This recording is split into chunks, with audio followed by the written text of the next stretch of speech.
Welcome in, everybody. Myself here, Austin Robillard, joined by Manny Chang, the Vice City man himself. Uh, one of the Vice City men himself, Thank you. in Thank the you. flesh, in the flesh.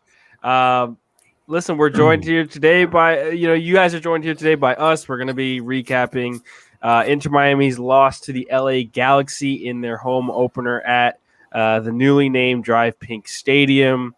Galaxy take the win 3-2 after a letdown or a couple of letdowns by the Inter Miami defense late on in the game. Overall, not a terrible performance. I saw a lot of positives from Phil Neville's side as compared to Diego Alonso's sides last year. There's a lot to take away from this game, but I want to start off with Manny here and talking about just quickly the support from the fans. This was the most Anticipated. most anticipated match Mhm. for a very long time. It was a match that we were stripped away of last season, and then it was also the most attended game in Inter Miami history, other than the away games, of course, last year with LA and DC United. But 8,000 fans at Drive Pink Stadium, the most ever held there. I mean, what do you make of it? I mean, the support was outstanding, 90 minutes strong. What do you make of it? What did you see from the supporter section? I know you were there. Your voice is a little raspy after Yeah. yesterday, so just let me know. How was everything there? No, Austin. Listen. It's something that we've been waiting for a long, long time. It's 1 year in the making. It's kind of like I told Channel 7. It's one of those things that you don't think you're not going to be able to do, right? And then obviously the pandemic happens, and you actually don't know when you're finally going to get that moment. And then I feel like yesterday, La Familia, as we're called, like, we kept practicing, we kept doing Zooms, we kept, because we had faith and hope that one day we'll be able to do it. And we finally did it yesterday. I feel like, listen, for 90 minutes, we showed the MLS and the soccer world that, you know what, all the criticism that was that Miami doesn't have fans, and I get it. Those jokes of, well, they don't play in Miami, they play in Fort Lauderdale.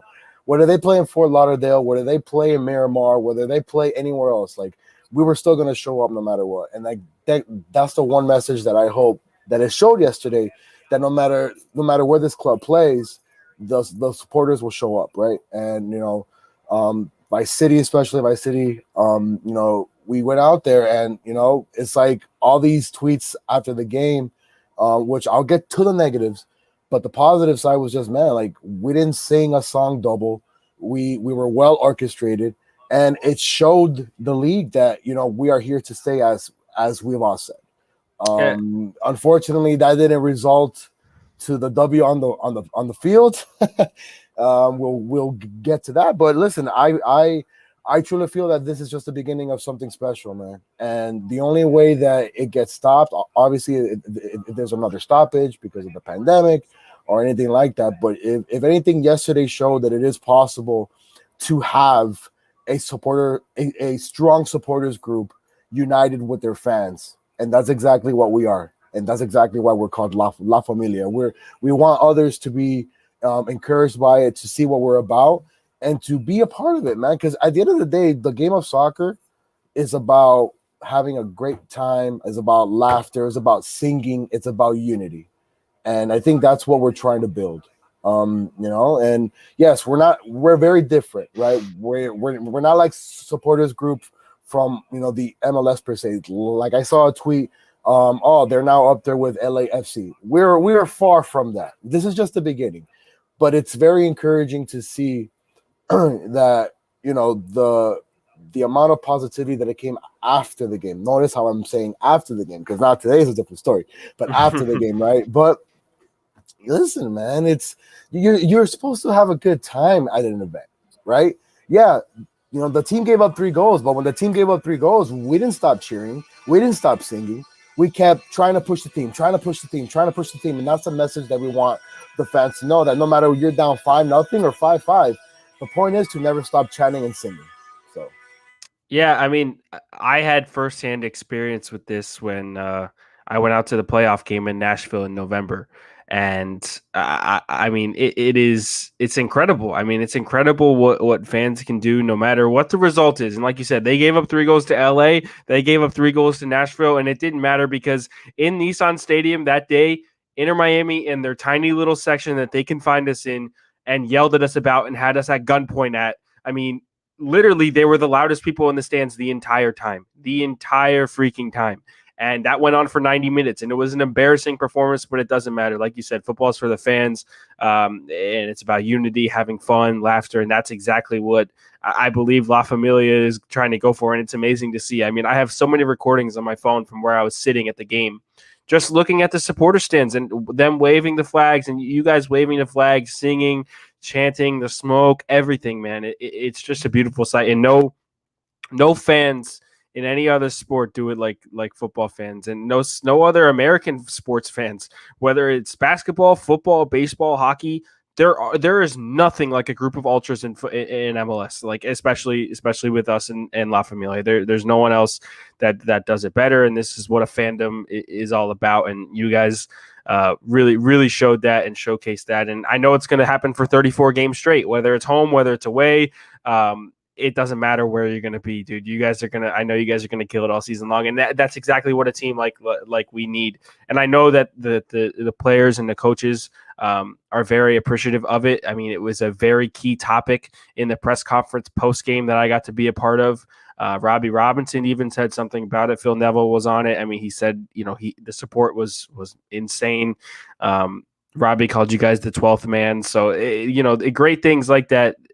They make impacts, and I know it didn't make it the greatest impact yesterday after the loss, but throughout the season, that continued support will show out maybe in the standings at some point. You never know.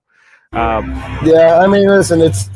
By the way, are you still able to hear me with all this noise in the background? Yeah, I can hear you. That's awesome. So, I mean, well, in all honesty, this started last year when we went to LA for the first ever game. Oh yeah, Even their fans were amazed at how many of us showed up, and we sang our hearts out from the moment we walked. We had a police escort to the stadium. We had to get police escort to the stadium from the bar that we were at. I was there. That was nuts. Yeah. Man. So if anything, it kind of showed what La Familia was about, and it's just going to continue, man. Because like I said, this was just our first home game.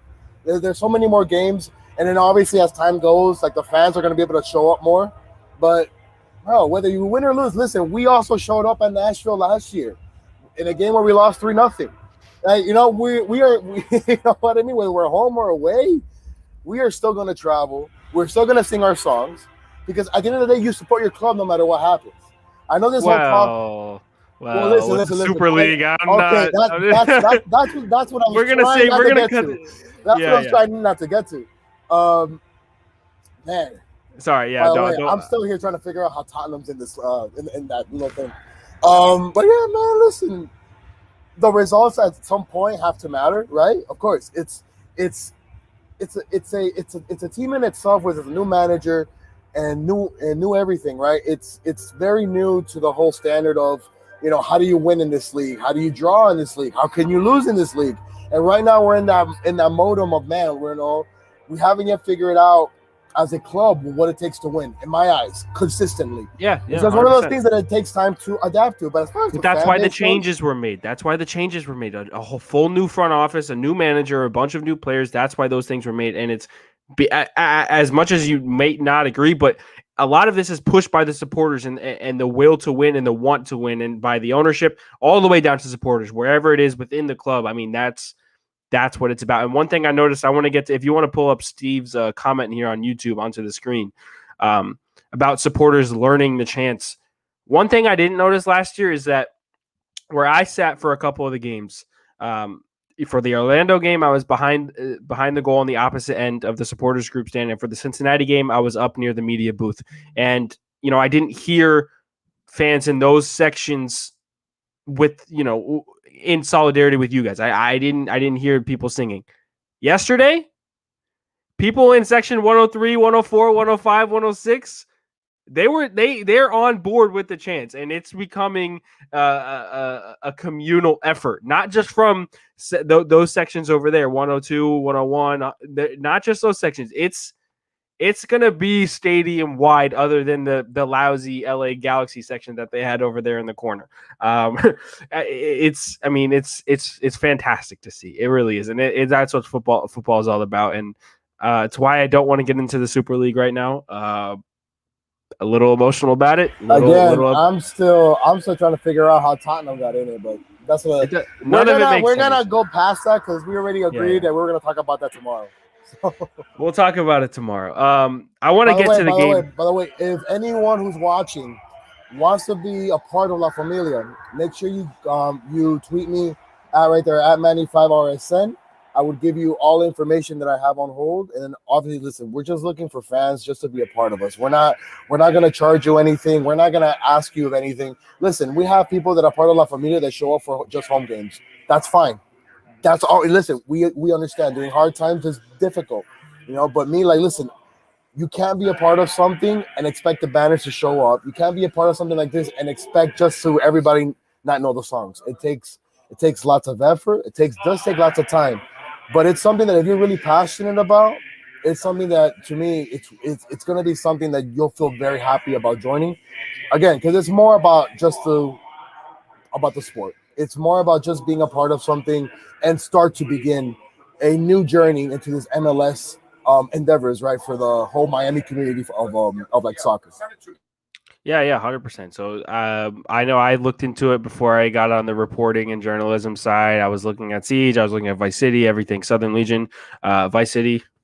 That's the one. But you got to look into it if you want to support this club. There are many ways to do that, and from all over the world. To be honest, I mean, you don't just have to be at home games. You could be wherever. It doesn't matter. Just listen to Manny. He knows what he's talking about. Reach out to him. You see his at.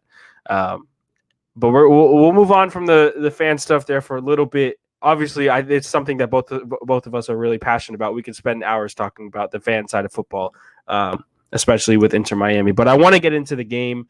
I want to get into what I thought, what Manny thought, and just how it went down. And here comes the hard part. And yeah, this is the hard part. And to break it, to give it its own terminology, I would say that it was a game of two halves. Very simply put, it was a game of two halves, and it was a game in which I saw a lot of different things, and a lot of different things we didn't see last year. Maybe a lot of new things, maybe some of the same old things when you look at the mistakes at the back. But man, I want to give credit at first. I want to go with the positives, and I want to give credit to the front line. And I was wrong in saying that I thought that this would be a high pressing possession team for this game. Throughout the season, I think you'll see it pick up that way. It just had to do with fatigue. I honestly think the fatigue and the tiredness of the team and not being fully fit, and you could see them being a lot more conservative in their mode of trying to contain instead of press. It was a totally different Phil Neville team that I thought we were going to see, but I think throughout the season they'll pick up on that. They alluded to the fact that LA Galaxy had 6 or 7 preseason games against MLS teams. Miami didn't have that. Miami didn't have a full preseason. A lot of cancellations, as you know. I think we only got to play the Rowdies once, and we only got to play Miami FC once, and that's it. But with behind 2 games, that's it.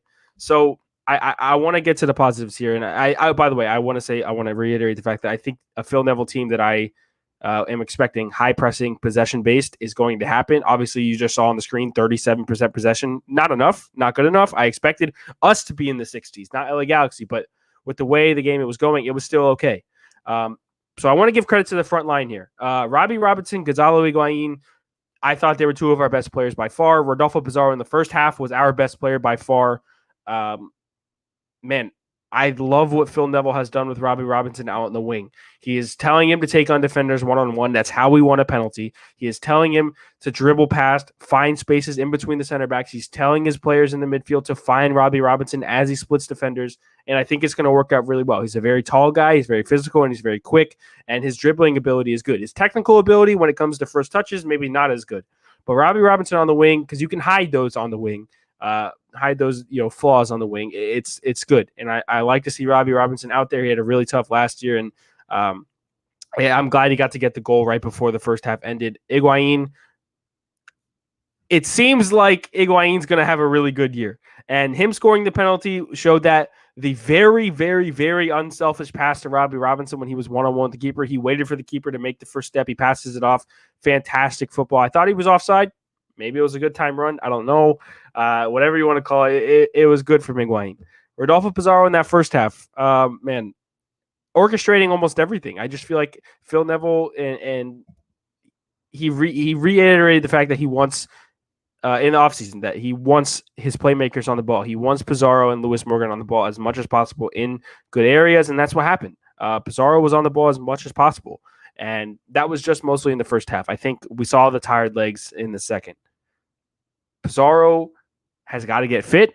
He needs to be 100% because he's someone that needs to go as a DP 90 minutes whenever we need him to go 90 minutes, and he needs to keep that good level of football for 90 minutes. And I'll move over to Lewis Morgan. I need Lewis Morgan to have better touches in good areas. I didn't see what I saw last year. He was not the Lewis Morgan of what I've seen, but also you have to think about the talent pool that we have now. Pizarro stepping up, Higuain stepping up, and Robinson on the other wing. Somebody who's actually competent on the left wing, not Pellegrini, not Juan Agudelo. When you can switch the sides, and you can relieve Lewis Morgan of those duties, he's not going to have 9 out of 10 performances every single game. So I think give it a break. He'll come into his own. Came off in the 60 or so minute, a decent substitution. You brought up Pizarro out wide. But as for Lewis Morgan, I think that I want to see more of him in good areas. I want to see the emphasis on Lewis Morgan as well as Pizarro. I want to see that shared because we know what he can do. What are your thoughts on the front line, Manny? I mean, listen, I actually enjoyed the first half, the way we played to move the ball from the back to the front. I just felt like in the final third we were too inconsistent. Mm-hmm. And to be honest with you, we could have easily scored maybe 2 or 3 times in the first 30 minutes. And I'm saying it's just one of those games that once again that we've seen from this team, no matter who's been the coach, no matter what players are in there, right? It's like this team is able to possess it and create chances and not able to score. And of course you have the other team, whether it's the Galaxy, DC United, or even Orlando. In the second half, they figure out a way to score on us. But listen, I thought the first half overall as a team, we played well. We could have scored more. But I really need to see more out of Gonzalo Higuain, man. I liked what he did, man. I know some people weren't. I know, but I felt like he picked and chose when to actually make a run. He picked and chose when to actually create that space for himself. The ball was all on Pizarro. I'm not gonna kill Pizarro. In the first half, it was all on Pizarro. Pizarro was the man to form the offense forward and to help Robbie Robinson create that space for him out wide. And I agree, Lewis Morgan needs to be able to do more. Okay, if Robbie Robinson is going to create space for you on whatever side he's on, Morgan has to create some flank space on the other side as well. It cannot just be the whole show of Robbie Robinson trying to create something while Pizarro possesses it and Gonzalo picks and chooses.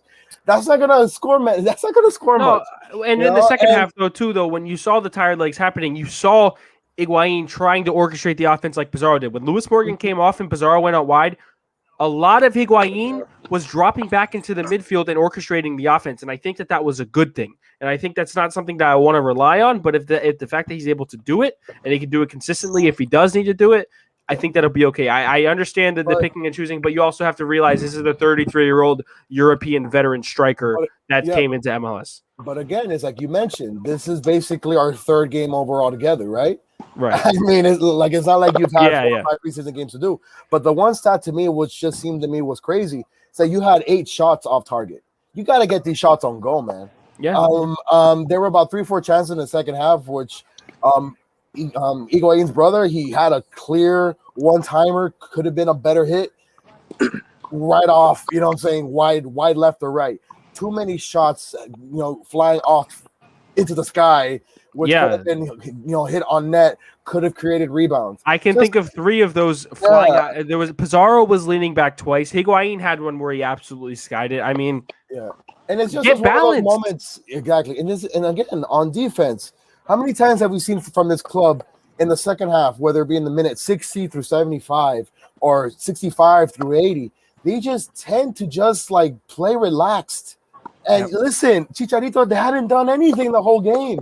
And the one moment you give them an opportunity to go at you one-on-one and to actually have space, You got to be more attentive to that. Everybody's just standing around with their hands on their like hips. Communicate. Yeah, at that point, you would want a leader to get in your face. Hey guys, let's go. Let's go. Like, what I'm saying? Like, this is still the LA Galaxy. They've had more games than you. They're kind of trained in a way that, they can score it at any second. And you actually, during that timing frame, did not play to your potential, and you gave him an opportunity to come back. Maybe the second goal could have been prevented. I thought McCarty made a bad jump per se, but again, I'll be honest, I didn't watch the replay. I'm still very hurt by it. I was there thinking in my supporter section, and all of a sudden, I see that the score went 2-2, and I'm like, "What the hell's going on?" Yeah. It was unfortunate. And then the third goal, I'm like, that's when I noticed, right? Everybody's just standing around, giving all the players, no matter which area they were, some space to just be able to do what they actually wanted.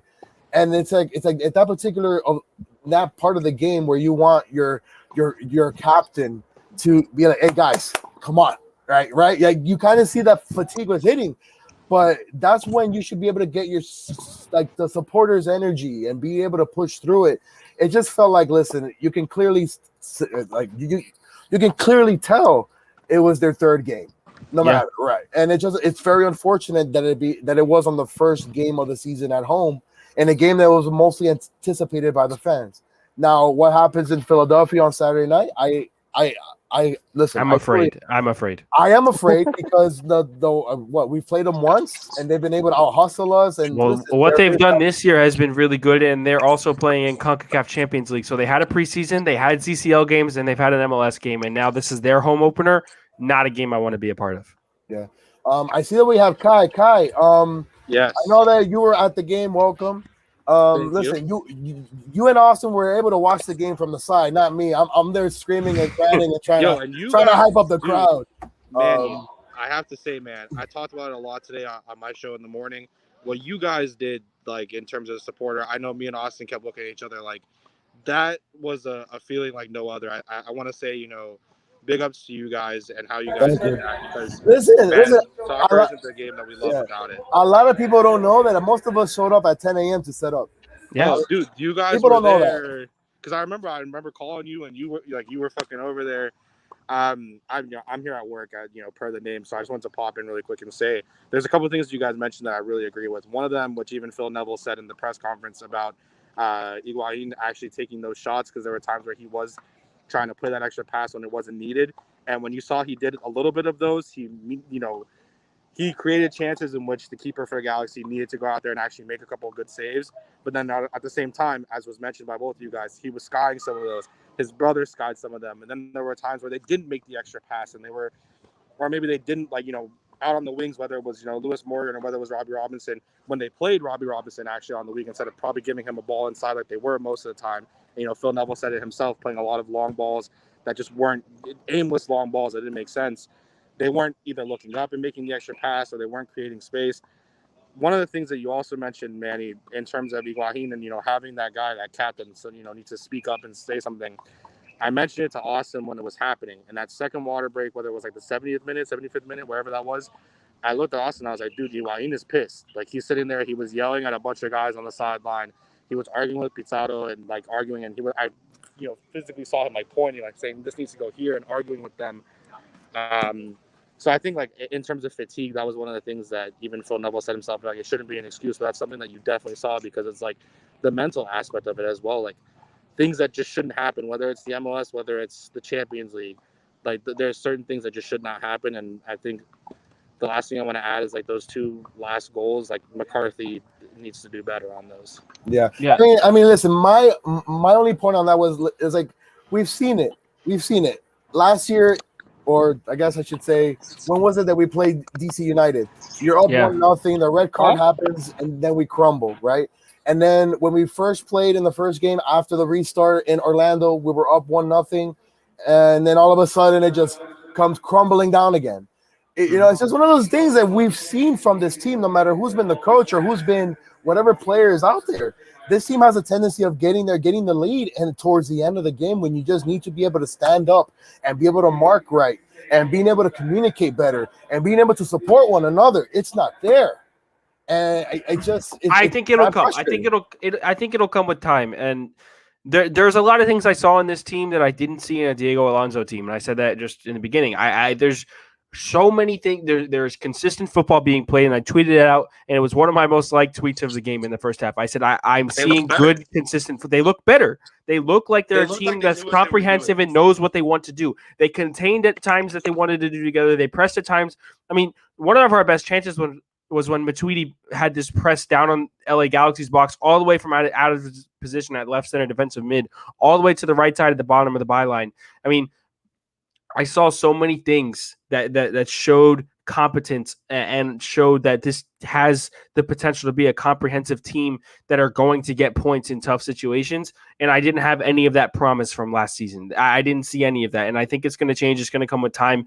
And I do kind of take the fatigue and tiredness and lack of preseason excuse with a grain of salt. I kind of compare it to the AJ De La Garza communication issues, which, sure, communication issues were prevalent last season, but you're not going to tell me that football isn't football. Tiredness issues and fatigue and no preseason, sure, maybe you can, attest to that, and you can say that's why they look tired in the second half and they let down a lot of goals. But I'm not going to say that football isn't football. It's this team has cohesiveness, and I think Phil Neville has. Everybody was instructed to do certain things, and it all worked together, and nobody was out of order. Nobody was out of line. Maybe there were some mental lapses in the second half, and that's why we conceded, sure. But as a team and as a unit, I think Neville has this on lock, and that's why I have promise throughout the season. One thing I want to say here, really quickly before I head out, also because one, phone, and two, anything. I think to that point, Austin, and something that, of course, and and so does Manny, and kind of me now getting into Inter Miami more a little bit, obviously going to be covering the team and shit like that. I think one of the things that, while I was looking at some things, because I know Austin joked to me because I was like, I got to do some more of my homework. He's like, just look at my Twitter.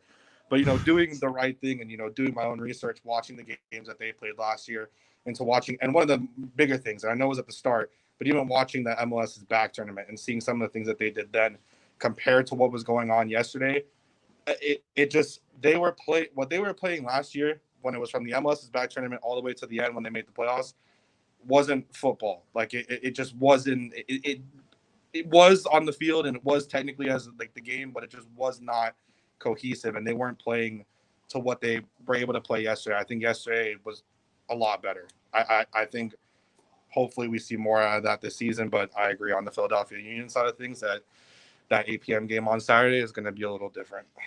It's going to be tough. And I think one thing, too, that I want to say that's going under the radar is the midfield partnership between Matuidi and Gregory. And I thank you. Thank you for bringing that up because, by the way, Matuidi's not 100%. I don't think he's at 100%, but he's still let me just say, the reason I point this out now is because when I saw Ulloa come on the pitch, I wanted to throw up. Ulloa is not an MLS midfielder, and I don't want him there. And Matuidi and Gregore have so much better quality than him. Maybe I want to see Chapman over Ulloa because I saw the same exact shit I saw last year, and I don't want it on my field. As for Matuidi and Gregore, bro, Gregory is going to be the best center defensive mid in MLS, at least in the Eastern Conference. I mean that 100%, and I saw a lot from him. At the beginning of the game, just for anyone that might want to quote him, the second the game started, Austin said that he's going to be the best defensive midfielder in the MLS. Book it. And nobody gave him any credit for anything he did throughout the game. His close downs, his interceptions, the way he pressured players on the ball, the way he forced mistakes. Dude, Inter Miami were impossible to break down in the first half, and I give a lot of that credit to Gregore and Matuidi in the midfield and where they were positioning themselves defensively. In the first half, like you said, Galaxy created nothing, Manny. You said that. Galaxy, you couldn't see them. We weren't broken down. Chicharito was not a threat. You didn't see him do anything in the first half until he scored that goal. By the way, I truly thought that Luis Gonzalez had an amazing first half, and then in the second half, just that whole cohesiveness in the back line just wasn't there in those pressure minutes that all of a sudden we were tired and we couldn't pressure anymore. Yeah. No, 100%. And even looking back at it here, like because obviously you want to look back at the shots on target, possession. I know, like in the first half, we're sitting there like we're playing a great game. They're doing a great job attacking wise. Defensively, they're doing a very good job. It looked like Figal and LGP were both very, very, into what was going on. The fullbacks. Figal was fantastic, by the way. I really think it's his best game That was New Jersey that I've seen in quite some time. Yeah, there was some kind of like on a couple of the goals I was a little concerned with. I think it was on the second goal too. The second goal. I think him and LGP were a little misinformed there, and they weren't communicating. And they let somebody get behind him and beat him. That's why the ball got to McCarthy. But other than that, Figo had a fantastic game as the aggressor. They were doing great, and I think something changed after the Robbie Robinson goal, and I don't know what it was, like whether it was offensively, whether it was whatever was happening, something fell apart.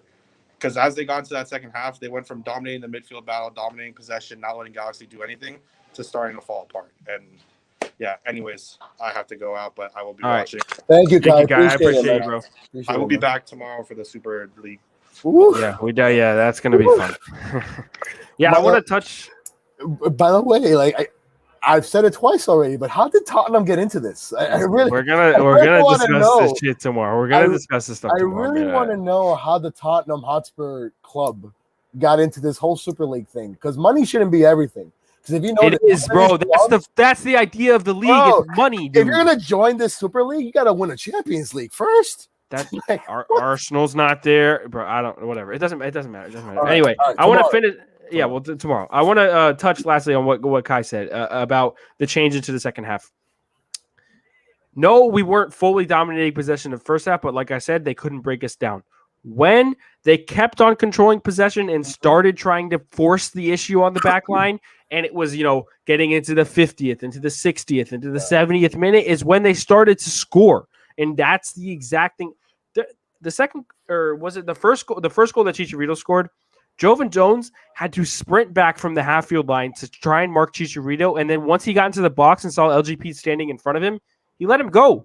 Yeah. No communication to LGP. LGP gets beaten to his front side, which he had. There's no way LGP had any idea. Of course, he's at fault, but there's no way LGP had any idea that Chicharito was coming because Jovan Jones said absolutely nothing. And that's, you at least follow your man. If you're going to mark somebody from the halfway line and sprint down and then just get into the box and stand there around, 20 meters of just open area, there's got to be something done better. And that, the goals were avoidable. And that's something that we also can go back to last year. The goals, a lot of goals that we conceded were so avoidable and just on individual errors and mistakes. It wasn't anything to do with Carlos Vela's first goal against us last year, which was individual brilliance, right? Correct, I'm not upset that we conceded that goal, but these ones I'm a little upset about because I know they're avoidable. From my view, Austin, from the supporter section, it seemed like all three goals came off of us attacking, and obviously since we couldn't finish, there was a bad pass. Yeah, somewhere. Two out of the three, we lost the ball. Okay, all right. So Neville said it in the press conference. So 2 out of the 3, we were totally outflanked, heading the other way. When, no offense, we were supposed to capitalize on either hitting the target or one final pass would have created a chance. And instead of that, the turnover started happening. And obviously, with you pressuring so high, that's where I think where LA Galaxy, they out-schemed us. They kind of said to themselves, listen, it's quite clear that we can't out-possess them. It's quite clear. But where we can hit them strong is on the counter because they're pushing up so forward, so fast, and they're not countering. 8 shots not on target. That's telling me as a manager, hey, let's capitalize on this, man. If their final touch is not equal, let's just bang it forward, let it go 40, 50 yards, and let's chase it. Let's go after it. We have the quality skill guys in Vasquez and in I hate saying Chicharito's name, but that guy who can possess it in 1-2 seconds and shoot and score. And that's exactly what ended up happening. And in 2 of those scores, it just felt like if we would have possessed it better, had a better outlook pass to actually create a chance, maybe that would have not happened. But yeah, listen, it's soccer. You're not going to outpossess a team 90 minutes. You're not going to be able to out-hustle them for 90 minutes. This is when the mental part of the game comes in, when you're tired, when you're unable to move, when you're unable to communicate. This is what this team has to get better at. And listen, it's too early for me to say that a Phil Neville squad can't do that, right? We've seen what Alonso's issue was. We've seen it. Whether it was the whole beginning 2 games of the season, starting with the whole tournament in Orlando, and you saw towards the end, there wasn't that sense of urgency per se of being able to communicate towards the end of games. It's too early for me to say that against Phil Neville. It's only his 3rd game at the helm. Let's be honest. But still, you cannot possess and try to outflank and outscore everybody going forward and giving up 2 goals in the back end of that. It's just one of those things that as time goes on, you trust the guys on forward. And I have no issue with Robbie Robinson and Gonzalo and Pizarro. I think those three played an absolute magnificent game. They're not machines. They're humans. Morgan, though, has to do more, as you pointed out. If Morgan would have done a little bit more in the first half to outflank him even more from the other side, that to me would have opened it up so much. They need to get him the ball in better positions. They did a good job at getting Robbie the good ball in good position. They did a good job at getting Higuain the ball in good positions. But let's get Lewis Morgan involved because that's the guy that was your 2020 MVP. I want to go to the press conference, and I have some of the quotes. This was Neville on the late goals. He said, if you look at it, 2 out of the 3 goals came from us giving the ball away, as Manny just said. Mistakes cost you at this level when you're playing players at this caliber, and I'm pretty sure that was a direct hint to Chicharito because he talked about him a lot before the game as well. And he said, I also didn't think we deserved to lose. We had a good foundation in the midfield, and then going into the second half, it was difficult to change anyone at that moment in time, but we were still actually playing catch-up in terms of fatigue and a lack of preseason. If you just switch off for a minute, you'll get punished. Players are fully disappointed in there because, as in the locker room, because they felt comfortable in the game at times. I mean, everything we just touched on, but it's also something that I feel like is a little too close to everything we heard last season, game after game after game. So I want to get off that trend and I want to get points, not wait 5 games to get points. Let's find points maybe against Nashville, who's struggling against Cincinnati, or at home against Atlanta and Montreal. I'm not expecting anything against this Philadelphia team. I can't. I'm telling you, this team's in good form. They've been playing Champions League. They had a full preseason, and it's their home opener at the Subaru Park. So I don't want to put my expectations high on this game because I was let down in this Galaxy game at a Drive Pink Stadium's home opener. I'm not going to say that Miami come away with points here, but if they do, it'll be a big bonus. With that said, Manny, I mean, is there anything else to touch on there? I feel like we covered it up pretty well. Muted. Yeah. You actually want a much better performance heading into Saturday night. It's just one of those things once again, right? Like you lose at home in a game where you feel like you could have earned more points, but then all of a sudden now you got to hit the road. You don't have time to think and dwell on it, right? You have to have the right mindset going on it. It's the first road game for Phil Neville as a coach. It's the first road game as a whole for this team. You just don't want to go out there and just let Philadelphia possess it again all over as we saw at the whole restart per se. So just go out there with a much better mindset. Listen, for the first 10, 15 minutes, you got to go out there and act like you want to win the game. But you don't want to pressure too high again because, again, Philly has you on tape now and knows that if you're not as accurate as you are in the final third to try to score, they have the players necessary that can create 3-4 touch passes and they can get from one end to the other and they can score. So that's one of the things that I hope that the D-line can themselves can just practice this week on just being able to listen when things are getting rough and you're tired and it's in the 80th minute and you're getting outflanked. You got to be able to just stay in front, keep moving. Do not something I think that could be it might be a little touch too close to last year as well. But if you do see those tired legs, why don't you move to take off? Maybe take off Pizarro if he gets tired again. Switch to a 2-man midfield with Matuidi Gregore. Put 3 at the back. Bring in Ryan Shawcross. Let him hold it down with the 5 at the back. Leardom and Jones out wide. That's something Phil Neville can think about. I don't know. If you want to hold the game, that's what you got to do. But in this scenario, it was too early to try and make those kinds of decisions. When the goals started happening, it was just it was all in quick succession. When you're up 1-0 at halftime, you're not thinking of, I'm going to hold the ball for the next 45 minutes. I don't think that's what Phil Neville is ever going to want to do. But later on throughout the seasons where you need to get points, then you might have to start thinking about those quick things. That's the reason why Shawcross, I think, was brought in. So those are just a lot of things to think about. I mean, we covered so much. We could probably do a ton more. It's going to be a long season, 34 games. We got 33 to go. So far 0-1, but I expect if you don't have your tickets for May 9th against Atlanta is technically your second rival. Yeah. You better be there. You got it, dude. Because all these Atlanta supporters that they're gonna come down, dude. Listen. The talk in the supporters world today, especially in this country, is that the La Familia is now like LAFC, and the talk is do not be like Atlanta supporters, where you just show up and you sing the same chants over and over again. So I'm pretty sure they're gonna come down strong in a couple of weeks. So if you're an Inter Miami fan, go out there, support the club. No matter what the result is, listen, at the end of the day, you want to see progress. And sometimes progress is not shown in a final stat sheet, but you got to be able to start somewhere. And this is it right now. So I know that we're going to have a show tomorrow, though, Austin, talking about the Super League. We'll figure out the times for that, because that is still something that I'm trying to wrap my head around. Because imagine we lose the game yesterday and I'm heading home and my phone's blowing up with the Super League. Like, what the hell is this Super League? And I'm trying to read up on this. I'm like, Jesus. Yeah, I drove home from the stadium yesterday. My radio completely off and complete silence after we lost 3-2. I'm sitting in my car and I was like, "F this, man! I don't want to." I didn't finish up my post game piece because I was so bummed out. I went into work today just like annoyed at the world. Everyone's like, "Yo, Austin, why you look different today?" I'm like, dude, I don't even want to talk about it. I don't even want to talk about it. My club. I just feel like my club is ruined. They've ruined football. Well, your club. I mean, you're a Manchester United fan. I'm a Real Madrid fan. I mean, it was us. It was the Glazers, and sooner or later we'll become Leeds United fans. I can't. The way that they tweeted at Liverpool today. That was great. Yeah, that was great. We will have a pre and post though for the game on Saturday night. It's at 8 p.m. So that should be fun.